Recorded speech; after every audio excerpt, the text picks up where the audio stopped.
안녕하세요. 세계를 읽다 셰익스피어입니다. 지금 이 순간 브뤼셀에서는 전 세계 기후 정책의 판도를 바꿀 수 있는 중요한 만남이 진행되고 있습니다.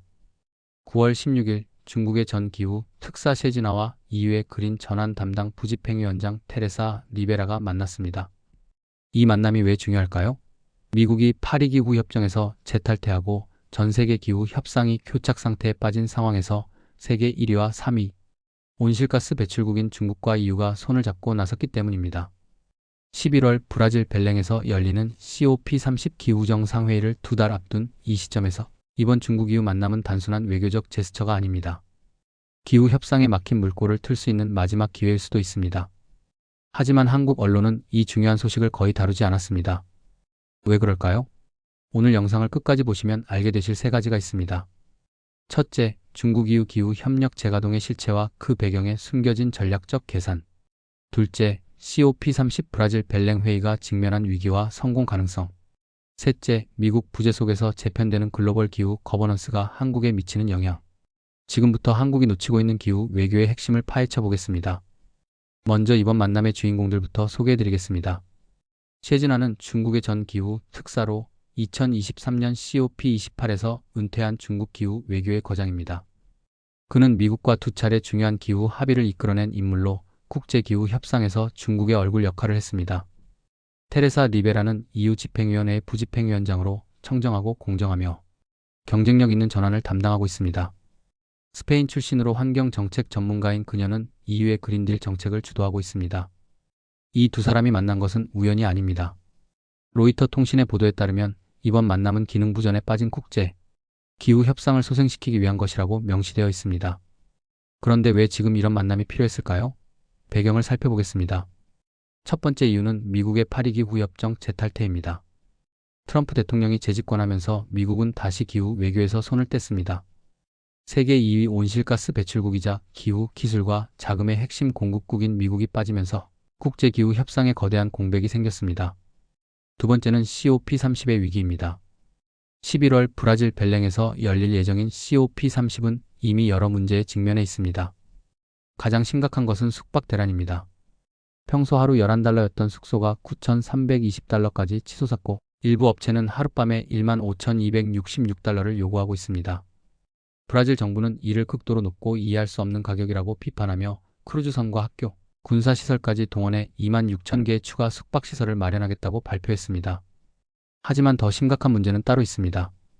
미국이 빠지고 숙박 대란까지 겹치면서 주요국 정상들의 참석률이 낮아질 가능성이 높다는 점입니다. 세 번째는 기후 자금 조달의 막막한 현실입니다.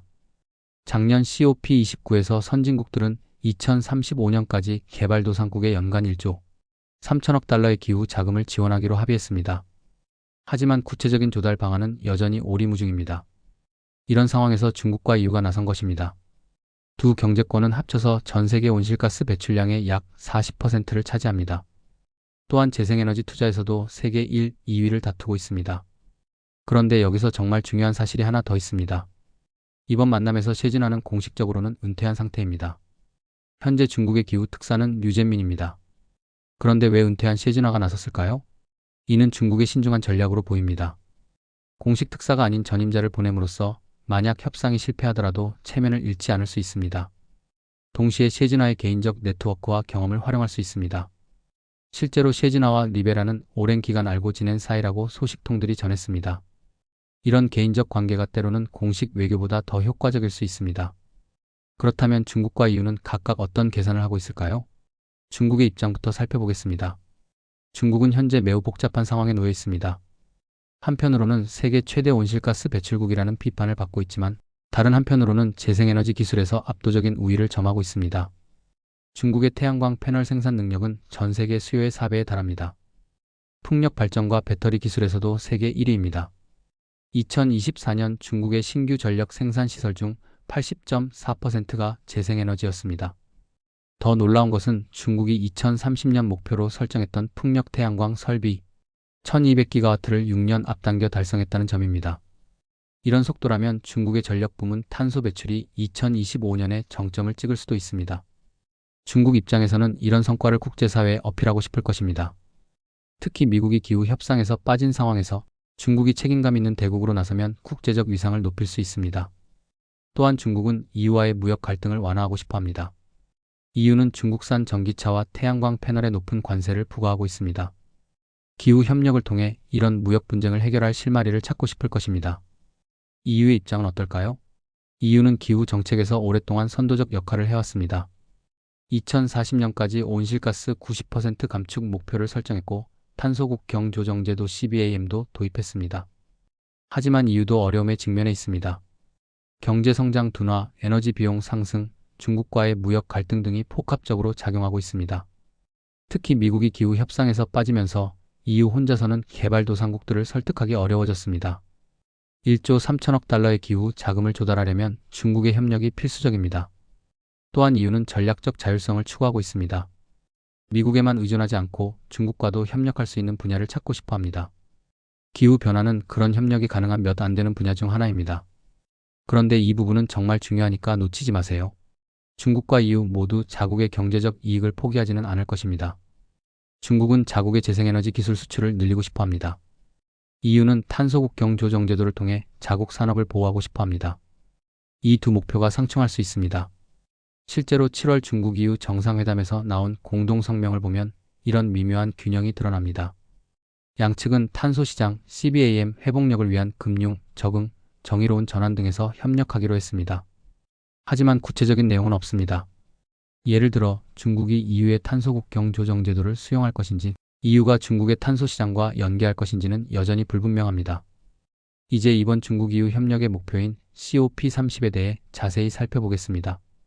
COP30은 여러 면에서 특별합니다. 첫째, 파리기후 협정 체결 10주년이 되는 해입니다. 둘째, 각국이 새로운 국가결정기여 NDC 3.0을 제출해야 하는 해입니다. 셋째, 2021년 글래스고 이후 처음으로 제대로 된 민주주의 국가에서 열리는 COP입니다. 브라질의 룰라 대통령은 이번 COP30을 성공시키기 위해 여러 카드를 준비하고 있습니다. 가장 중요한 것은 1250억 달러 규모의 열대우림 연구보전 기금 트라피컬 포러스트 퍼레버 퍼실리티 설치입니다. 이 기금은 열대우림을 보전하는 국가들에게 2026년부터 보상금을 지급하는 것을 목표로 하고 있습니다. 아마존을 보유한 브라질 입장에서는 자국의 이익과 글로벌 환경 보호를 동시에 추구할 수 있는 방안입니다. 하지만 COP30이 직면한 도전도 만만치 않습니다. 가장 큰 문제는 역시 미국의 부재입니다. 미국은 기후 외교사무소를 폐쇄했고 국제환경기구들에서 체계적으로 철수하고 있습니다. 세계 2위 배출국이자 최대 경제국인 미국 없이 1조 3천억 달러를 조달하는 것은 거의 불가능에 가깝습니다. 두 번째는 개발도상국들의 불만입니다. 작년 COP29에서 합의된 연간 3천억 달러도 개발도상국들에게는 턱없이 부족하다는 평가입니다. 1조 3천억 달러라는 목표는 좋지만 구체적인 조달 방안이 없으면 공허한 약속에 그칠 수 있습니다. 세 번째는 기술적 문제들입니다. 탄소시장 연계, 기후 자금의 투명성, 손실과 피해, 보상 메커니즘 등 복잡한 기술적 이슈들이 산적해 있습니다. 그런데 여기서 중국 EU 협력이 중요한 역할을 할 수 있습니다. 몇 가지 가능성을 살펴보겠습니다. 첫째, 탄소시장 연계입니다. 중국의 전국 탄소시장과 EU의 배출권 거래 제도 ETS는 회계 방법론과 관리 체계에서 유사점이 많습니다. 두 시장을 연계하면 글로벌 탄소 가격 형성에 큰 영향을 미칠 수 있습니다. 둘째, 제3국 그린 프로젝트 협력입니다. 중국과 EU가 아프리카, 동남아시아, 라틴 아메리카에서 공동으로 재생에너지 프로젝트를 추진할 수 있습니다. 이미 일부 지역에서 시범 사업이 시작되었습니다. 셋째, 기후 기술 표준화입니다. 중국과 EU가 재생에너지 기술의 국제 표준을 공동으로 개발하면 다른 국가들도 따라올 수밖에 없습니다. 하지만 한계도 분명합니다. 중국과 EU만으로는 1조 3천억 달러를 조달할 수 없습니다. 미국과 일본, 걸프 국가들의 참여가 필요합니다. 또한 중국은 여전히 개발도상국으로 분류되어 기후 자금을 받는 입장입니다. 중국이 기부국으로 전환할 의향이 있는지는 불분명합니다. 그렇다면 이런 중국 EU 기후 협력이 한국에는 어떤 의미일까요? 첫째, 기후 외교에서의 소외 위험입니다.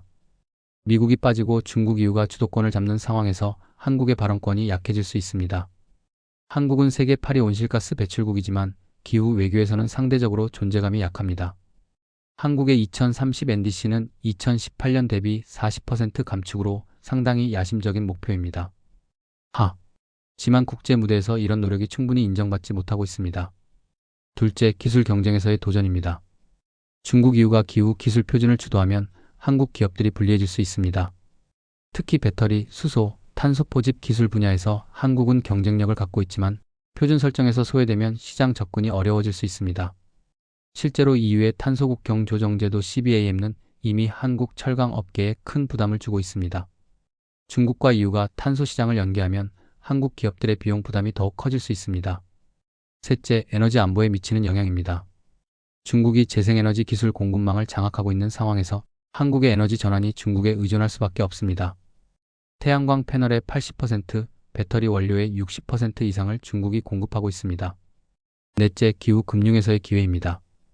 1조 3천억 달러 규모의 기후 자금이 조성되면 한국 금융기관들에게는 새로운 기회가 될 수 있습니다. 특히 그린본드, 탄소펀드, ESG 투자 분야에서 한국의 경험을 활용할 수 있습니다. 하지만 무엇보다 중요한 것은 한국의 주도적 역할입니다. 중국 이후 미국의 삼각구도에서 한국이 중간자 역할을 할 수 있다면 오히려 한국의 위상을 높일 수 있습니다.